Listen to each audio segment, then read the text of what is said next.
Ice candy! Boss, ano yun? Ice candy ba yan? Ano ba sinabi ko? Sungit mo naman, boss. Nagtatanong lang eh. Sige, boss. Bili mo na ako. Order ako. Ano gusto mong flavor? Flavor, marami ka bang... Uy, social boss ah.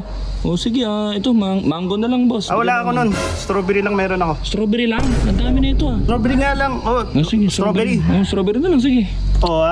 Toppings. Pumili ka. Toppings, sige, itong mochi, boss. Wala akong mochi. Ano lang? Yung condensed. Di sige, condense na lang, boss. Wala namang iba. Diba? Madali, diba? Pumili ka ng ice cream.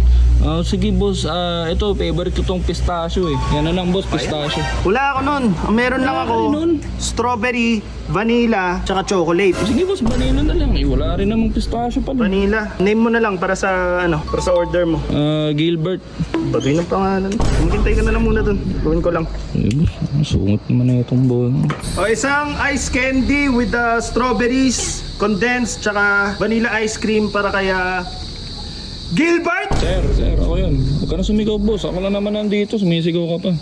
Order mo. Strawberry pa. Mango nga gusto ko, boss eh. Yan lang meron ako eh. Sana, boss. Tinanggal mo na to. Sana tinanggal mo na to eh. Isa lang naman na order mo. Sana nung pagdating ko, binigay mo na agad. Tatanong ka pa eh. Parang Yung bayad mo. Mali na nga yung binigay mo. Ayoko nga ng flavor na to eh. Palista na lang yan, boss. Yun na. Gilbert? Sabi. Gilbert. Pangalan mo. Oo. Tatanong ko. Nakalimutan mo agad.